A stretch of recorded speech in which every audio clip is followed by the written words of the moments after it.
Oke, baiklah. Assalamualaikum warahmatullahi wabarakatuh. Waalaikumsalam warahmatullahi wabarakatuh. Alhamdulillah, puji syukur kita panjatkan kehadirat Allah Subhanahu wa taala. Hari ini kita bisa melaksanakan ujian komprehensif program PPG ya. Jadi durasi waktunya kurang lebih 35 sampai 50 menit. Eh, Kegiatan ujiannya ada dua sesi ujian lisan tanya jawab langsung dan yang kedua adalah praktek.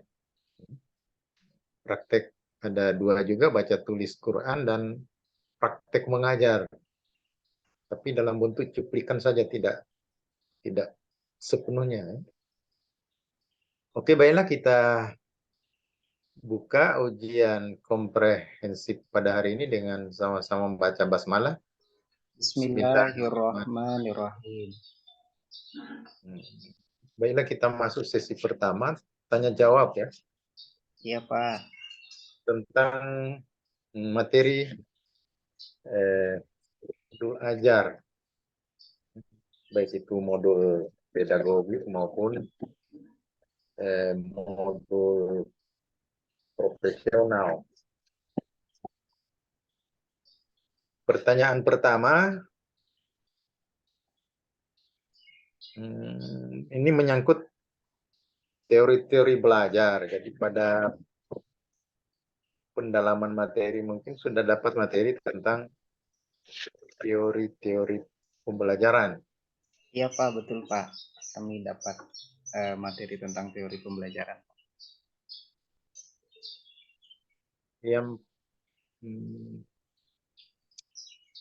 dari hasil yang Bapak baca selama ini, ada berapa sih sebenarnya teori pembelajaran itu bisa disebutkan?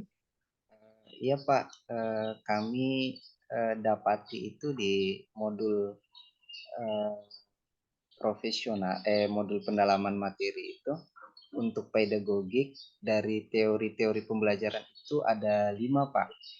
Ada teori behavioristik, Jadi kemudian ada, ya Pak, ada 5.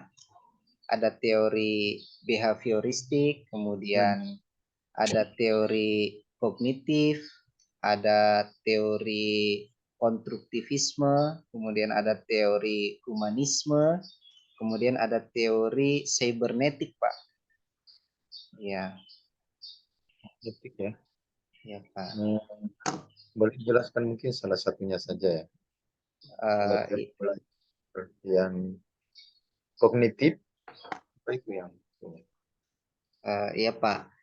Jadi teori kognitif itu dia teori yang apa namanya mengutamakan pengetahuan Pak, mengutamakan pengetahuan di balik perilaku-perilaku yang ada di pada peserta didik Pak.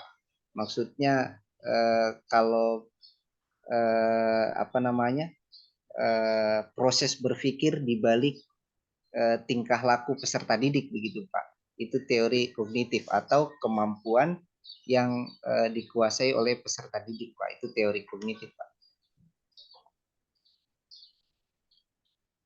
jadi kemampuan berpikir ya?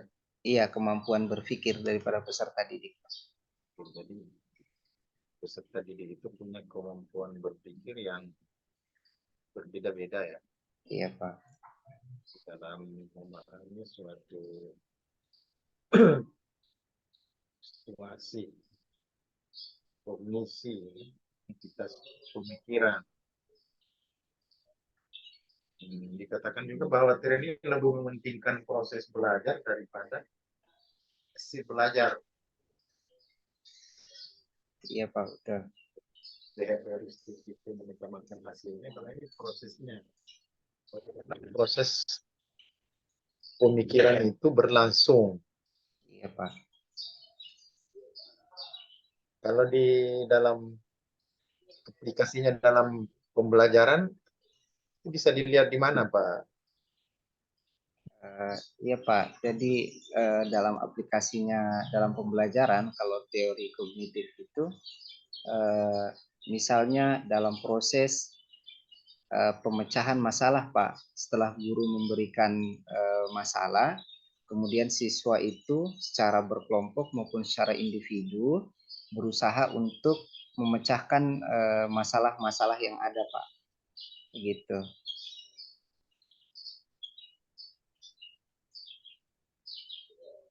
Pemecahan masalah ya.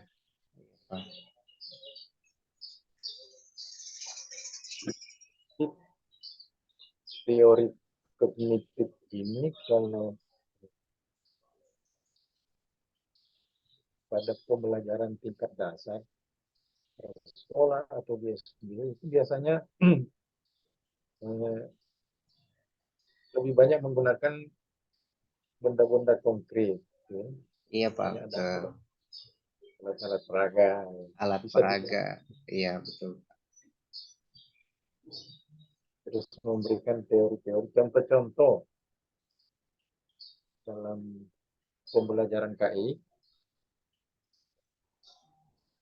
Itu contoh-contoh tentang keteladanan Rasulullah ya.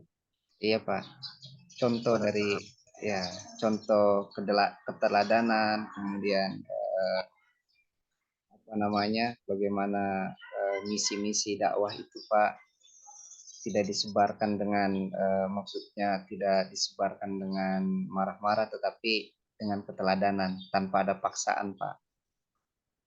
Iya, jadi siswa itu diberikan pada kemandiriannya iya Pak. di dalam menemukan konsep, teori. Jadi itu antara lain ya. Iya Pak. Dalam pembelajaran biasanya siswa diminta untuk menemukan sendiri ya. Iya Pak, diminta Menemukan untuk sendiri menemukan sendiri. permasalahan-permasalahan. Itu teori-teori belajar dan pembelajaran ya. Yang kedua ini masuk di materi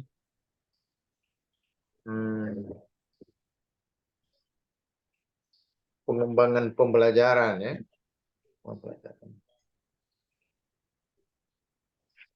Dalam mengembangkan pembelajaran itu paling tidak ada beberapa hal yang dibahas di situ menyangkut tujuan pembelajaran. Terus ada yang kedua namanya alur tujuan pembelajaran. Iya Pak. Terus ada pendekatan teknologi, pendekatan technological, pedagogical and knowledge, TPACK ya. Iya Pak, TPACK. Ada yang keempat itu biasanya dalam ini bicara tentang problem basic learning dan problem project based learning. Pernah dengar itu kan istilah-istilah itu? Iya Pak, pernah dengar Pak. Project basic learning ini itu model pembelajarannya. Bagaimana termasuk Pak? Model-model pembelajaran ya. Iya Pak, termasuk model-model Bisa pembelajaran. dijelaskan itu apa? Yang dimaksud problem basic learning itu apa sih? Iya Pak, kalau problem basic learning itu berarti kita itu suatu model pembelajaran di mana sintaknya itu dia berlandaskan kepada masalah Pak. Jadi guru bisa memberikan masalah kepada siswa atau siswa dari tayangan video atau dari bacaan atau melihat gambar itu dia menemukan sebuah masalah Pak. Kemudian masalah itu kemudian nanti dipecahkan oleh siswa dalam pembelajaran itu Pak. Jadi PBL itu atau problem based learning itu pembelajaran yang berorientasi pada masalah Pak. Kalau project? Kalau project based learning itu biasanya itu sintaknya itu diawali dengan pertanyaan esensial, gitu, Pak. Pertanyaan esensial, oke, pertanyaan-pertanyaan esensial, dan nanti langkahnya itu guru itu apa namanya dengan siswa bersama-sama menyusun rencana untuk pembuatan proyek gitu Pak. Habis itu menyusun jadwal.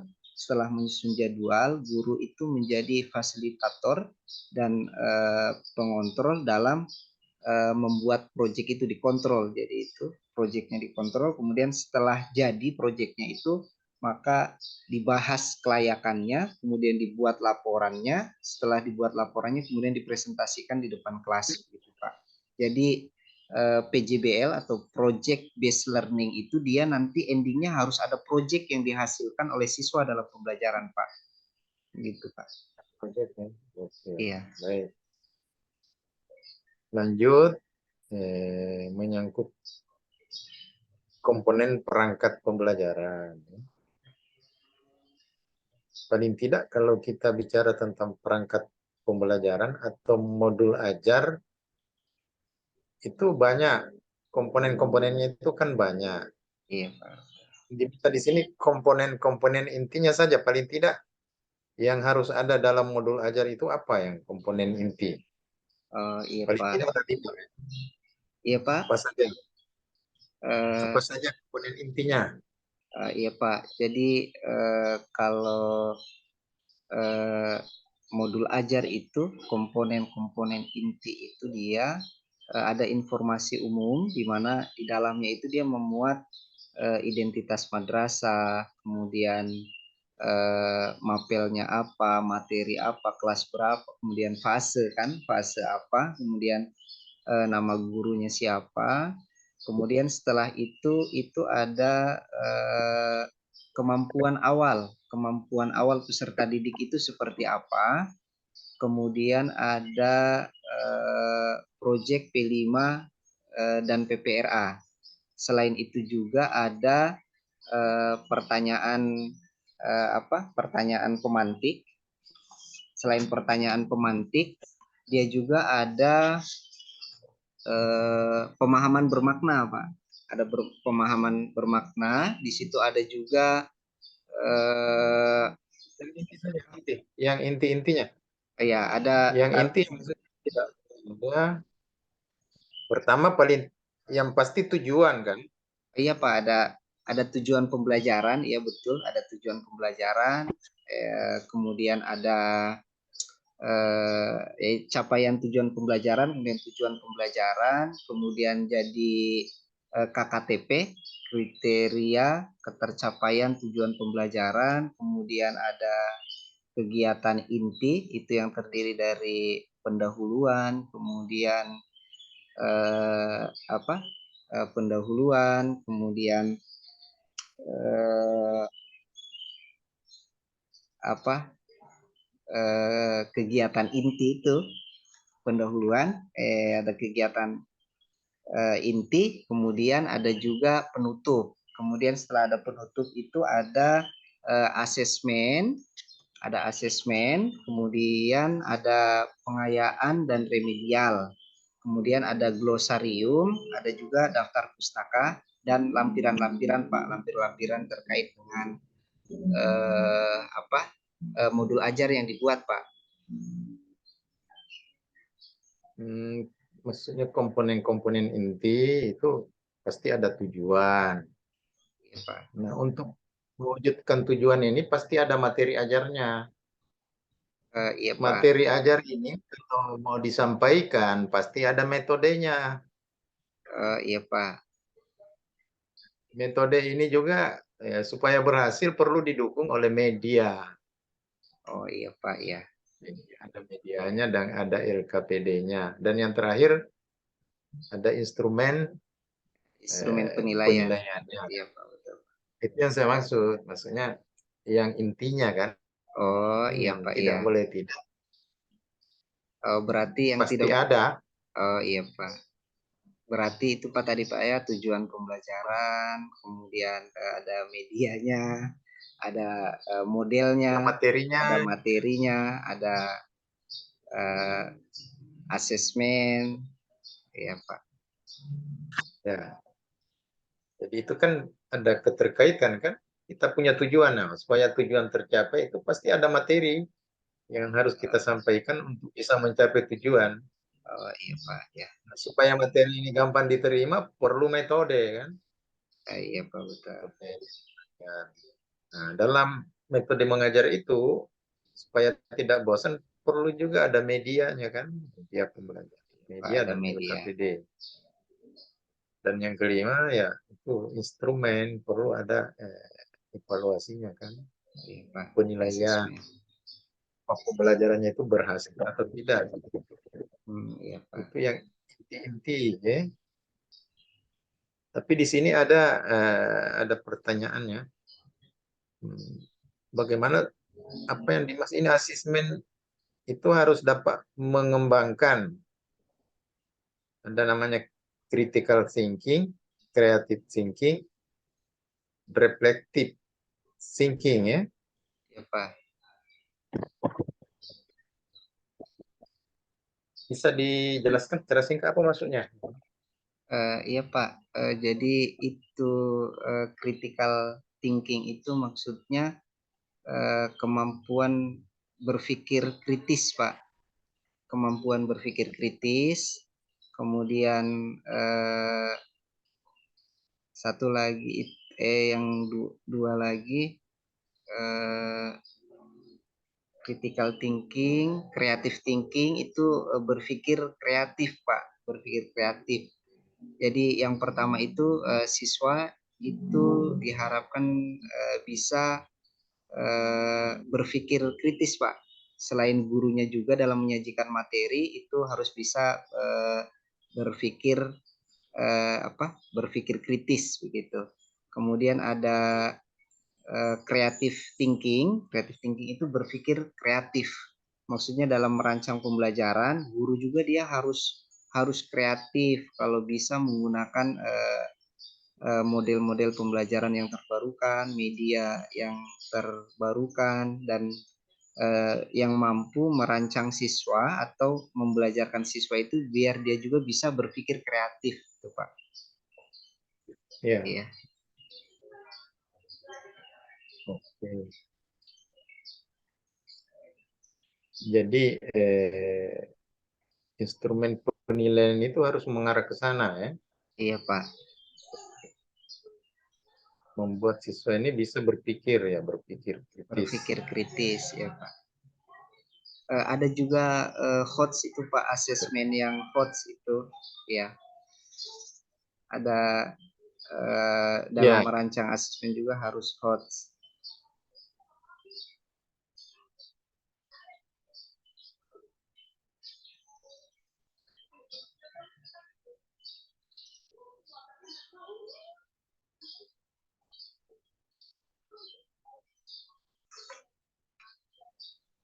Pernah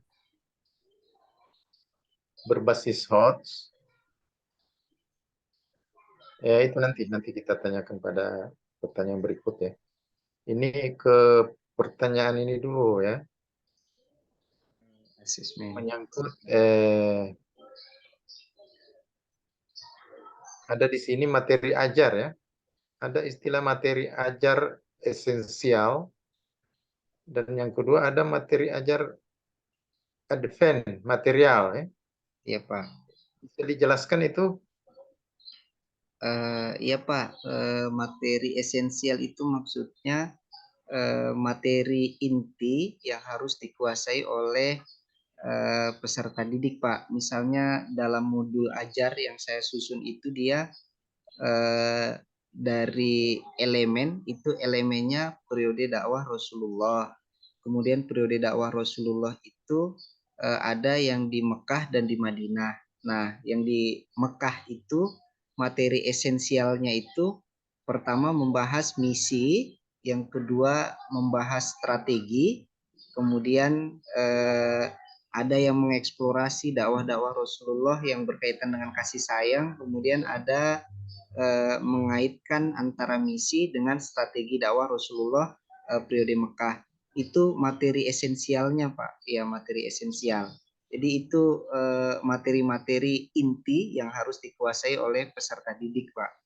Kalau materi advance material itu materi pengembangan atau materi pengayaan Pak. Lumayan ya, ada tambahan ya. Ya, ada tambahan, Pak. Misalnya dari materi yang saya susun di modul itu, jadi materi pengayaannya itu bisa saja saya berikan dalam bentuk pengayaan. Itu misalnya kayak eh, mereka berdiskusi dalam kelompok, kemudian membuat jadwal rencana tindakan yang mencontohkan, maksudnya tindakan mereka yang apa namanya, yang mencerminkan misi dan strategi dakwah Rasulullah begitu Pak dalam kehidupan sehari-hari. Oke. Menyangkut materi juga, dalam materi itu harus tergambar, ada namanya dimensi pengetahuan ya. Ya Pak.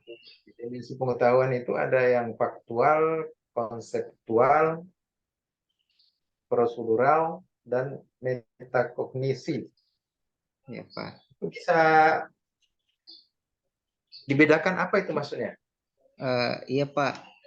Jadi dimensi pengetahuan itu ada 4 itu tadi Pak ya. Dimensi faktual itu dia dimensi yang berkaitan dengan fakta-fakta Pak.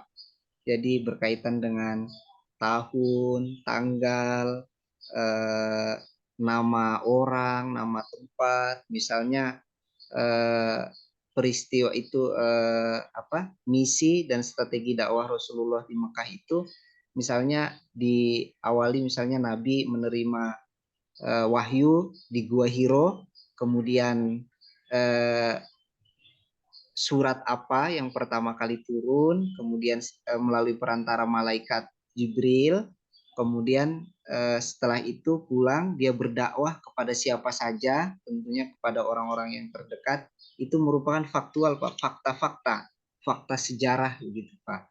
Kemudian ada juga dimensi Konseptual. konseptual.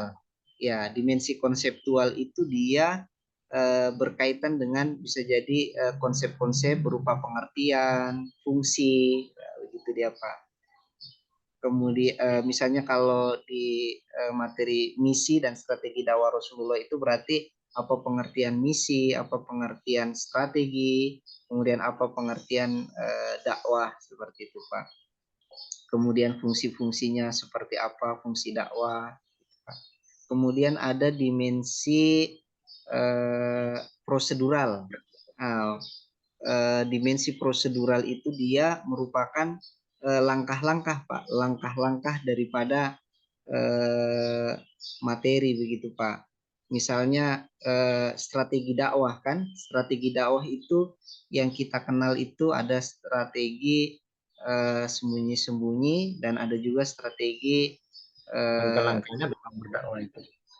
ya Pak, terang-terangan begitu Pak. Jadi langkah-langkahnya ketika kita berdakwah itu kan Rasulullah sembunyi-sembunyi dulu, maksudnya dia berdakwah karena kondisi masyarakat Mekah pada saat itu kondisinya jahiliyah, ketika langsung menyampaikan kepercayaan yang berbeda dengan kepercayaan nenek moyang, maka ketika langsung terang-terangan itu secara logis berarti eh, itu akan membahayakan diri Rasul begitu. Jadi langkahnya itu dia sembunyi-sembunyi dulu, orang terdekat dulu begitu Pak. Kemudian meluas ke karib kerabatnya. Setelah karib kerabatnya berarti habis itu baru ke dakwah secara terang-terangan ke masyarakat yang lebih luas Pak begitu. Jadi itu merupakan langkah-langkah Pak.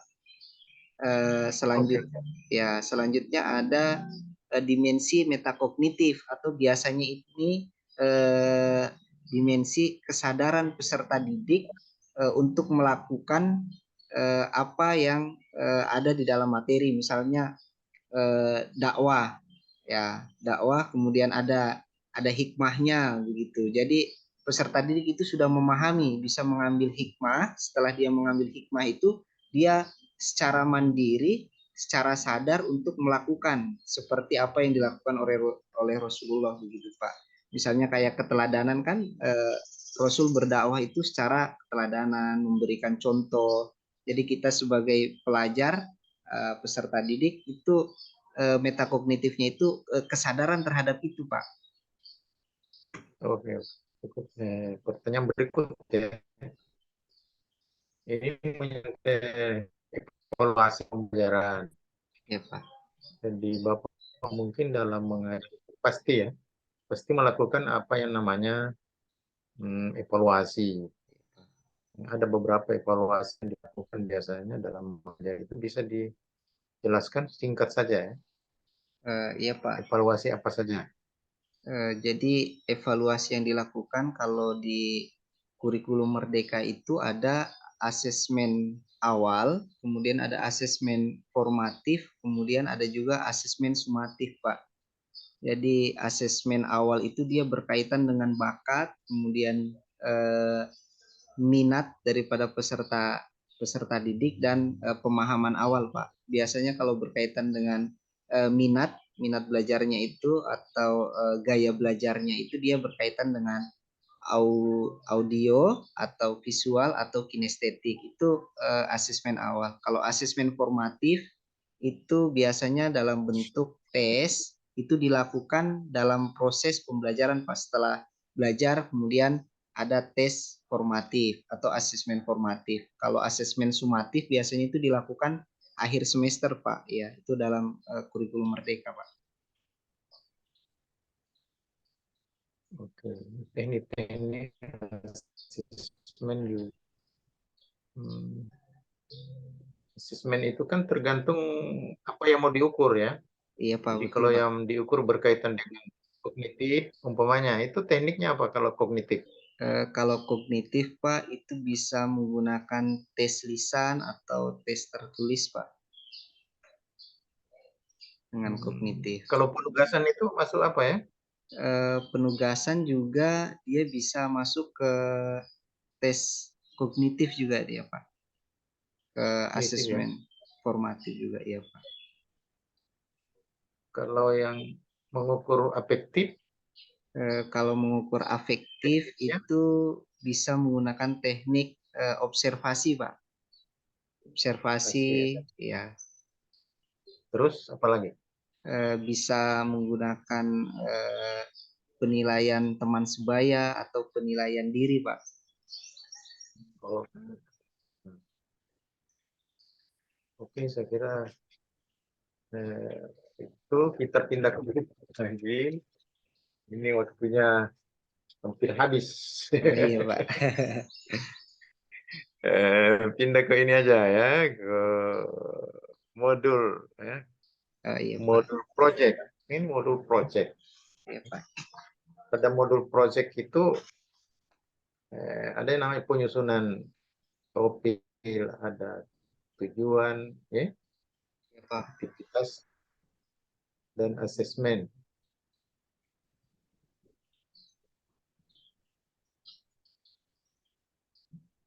Itu biasanya penyusunan profil itu apa saja yang jelaskan di situ? Profil pelajar ya. Oh iya Pak, yang profil pelajar Pancasila Pak. Ya di Profil pelajar Pancasila dan modul PP. project ada ya profil ya.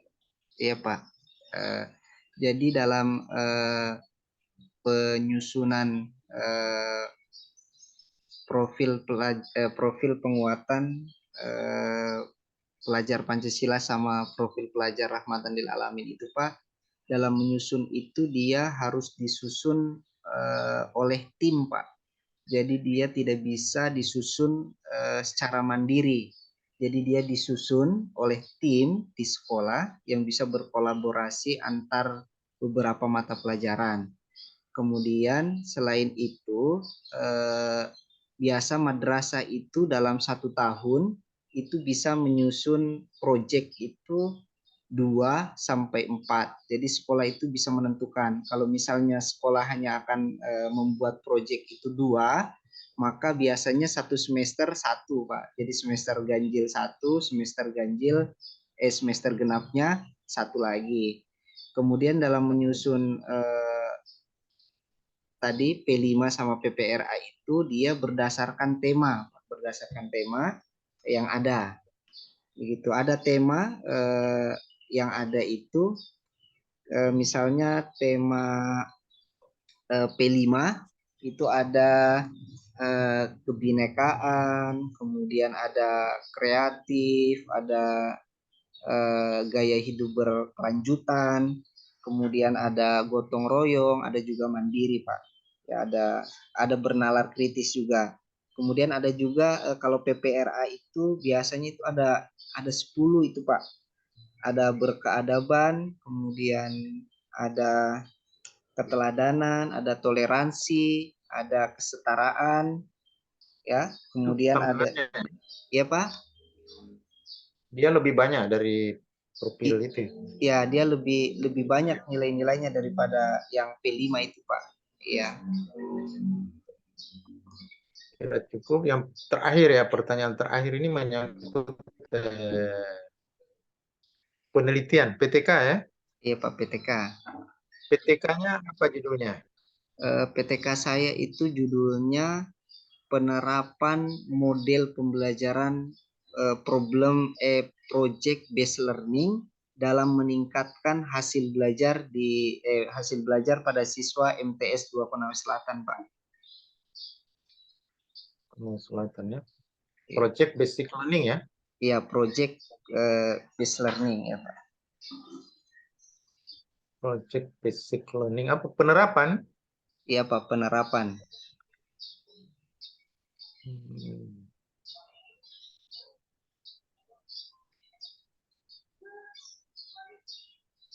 Project Basic Learning dalam meningkatkan hasil belajar ya. Iya, Pak. Itu metodenya apa dalam mengumpulkan datanya? Metode dalam pengumpulan data itu dia observasi, kemudian tes, kemudian wawancara sama dokumentasi, Pak. Cara pengumpulan datanya, Pak. Pakai tes. Iya, Pak, ada tes itu untuk mencari hasil belajar itu, Pak. Tes wawancara. Ada wawancaranya juga. Ya, ada wawancaranya, Pak. Untuk yang diwawancarai siswanya. Iya, Pak, bisa siswanya. Karena ini kan PTK ini guru mengajar dan dia sendiri meneliti ya kegiatan mengajarnya. Iya, Pak. Jadi yang ada di kelas itu cuma guru dengan siswa. Iya, dengan otomatis yang diwawancarai siswanya. Iya, Pak. Bagaimana? Tapi bisa juga observasi dengan wawancara biasanya. Dokumentasi. Iya, Pak. Oke. Ini hasil belajar ya. Apa hasil belajarnya selama ini belum maksimal ya? Iya, Pak.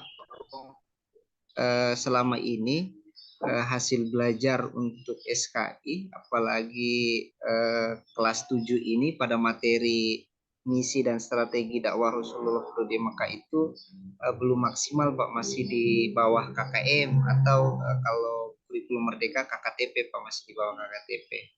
Kemudian guru juga mengajar masih belum menggunakan metode-metode yang bervariasi atau masih monoton, Pak.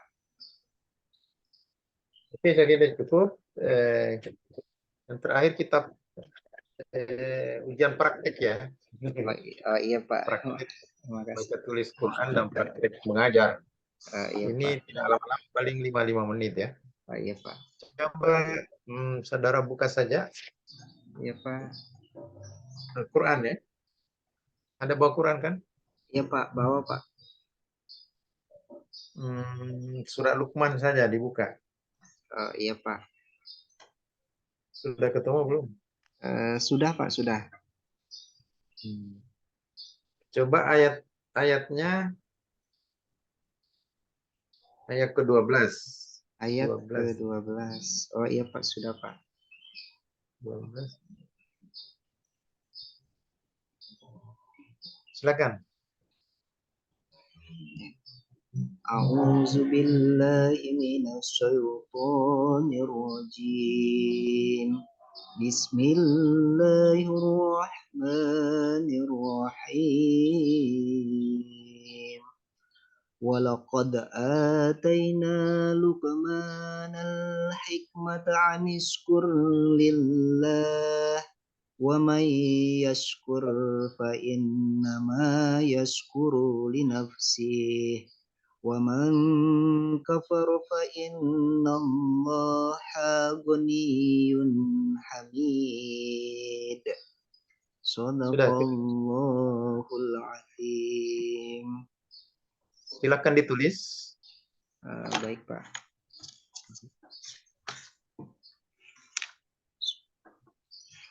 Enggak usah panjang-panjang, sampai itu aja. Walaqad atayna Luqmanal hikmata anishkur lillah. Ya.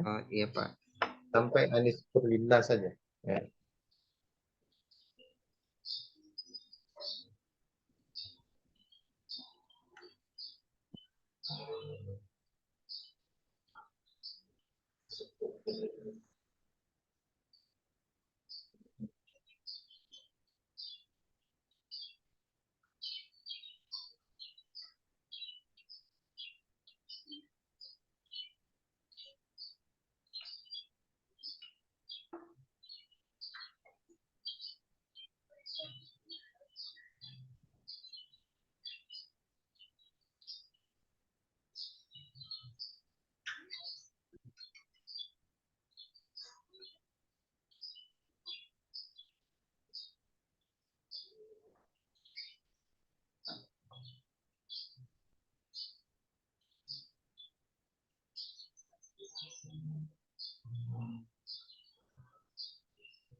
Iya Pak, sudah Pak.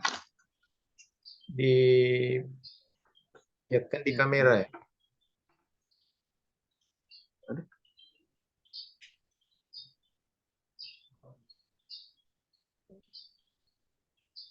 Bentar. Oke. Wah, bagus tulisannya, Pak. Iya Pak, terima kasih banyak Pak. Insya Allah. Oke, kita lanjut ke acara terakhir, sesi terakhir ya. Sesi terakhir, silakan Pak praktekkan bagaimana membuka pelajaran saja. Membuka pelajaran. Membuka Pak. Iya Pak. Jadi pembelajaran itu kan ada 3 kan. Iya Pak. Pertama, bukaan, kegiatan inti, kegiatan penutup kan. Iya Pak. Sekarang diminta saudara untuk bagaimana melakukan kegiatan yang pertama ya, pembukaan pembelajaran. Iya Pak. Ya paling ya 5 menit lah palingnya.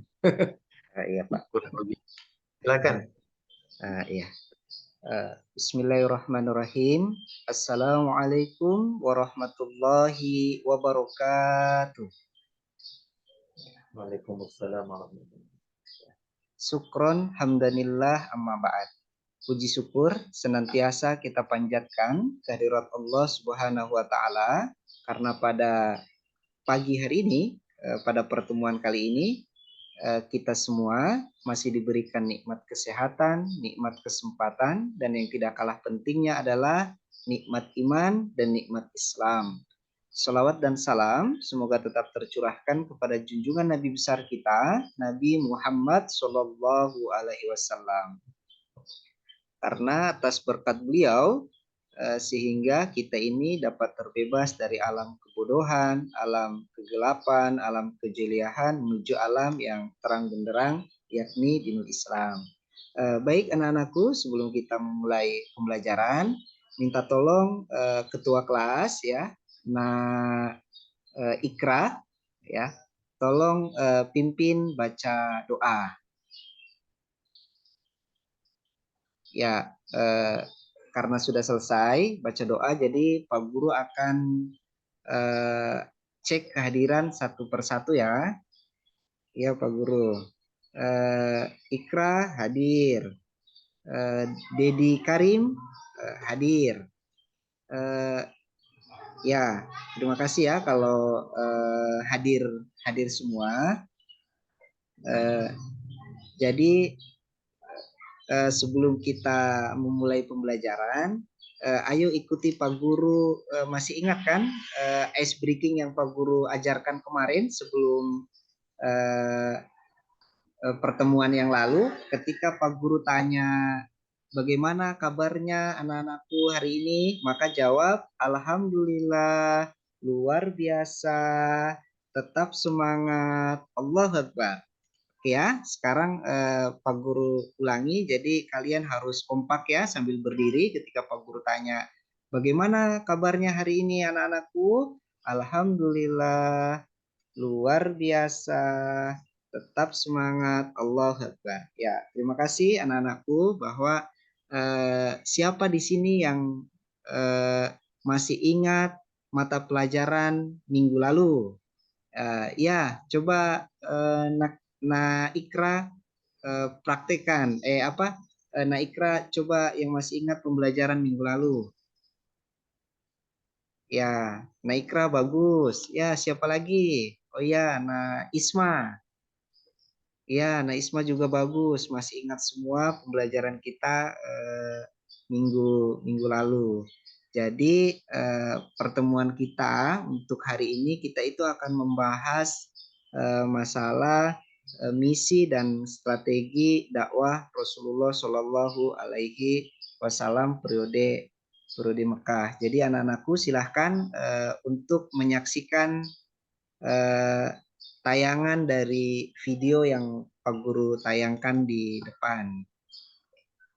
Ya, begitu Pak. Terima kasih Pak kegiatan pembukaan. Oke. Ada satu mungkin yang agak terlupa ya. Iya Pak. Jadi dalam pembukaan itu sangat penting sebagai motivasi ya. Oh iya Pak, betul. Itu menyampaikan apa sih tujuan yang ingin dicapai dengan pembelajaran itu. Kan biasanya anak-anak kalau tahu tujuannya, oh kalau saya belajar ini, saya mau dapat ini kan. Oh iya betul Pak. Iya Pak. Ya biasalah kadang-kadang lupa ya. Iya Pak. Iya. Yang penting-penting itu kan ya, memberi salam, doa, mungkin mengabsen ya. Ada persepsinya, Iya Pak. ya, itu tujuannya ya. Topik yang mau dipelajari apa dan tujuannya Tujuan. apa kan? Oh iya Pak. Tujuan itu sampai Oh iya Pak. maksudnya di modul ajarnya sepertinya ada ya tujuannya. Iya Pak, ada Pak kalau di modul ajar.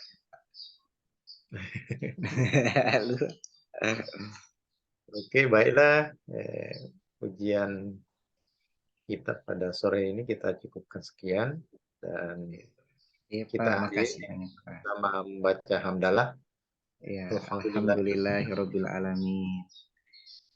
Ya, makasih banyak Pak. Ya, Eh, Tolong nanti disampaikan ke temannya untuk dua orang berikut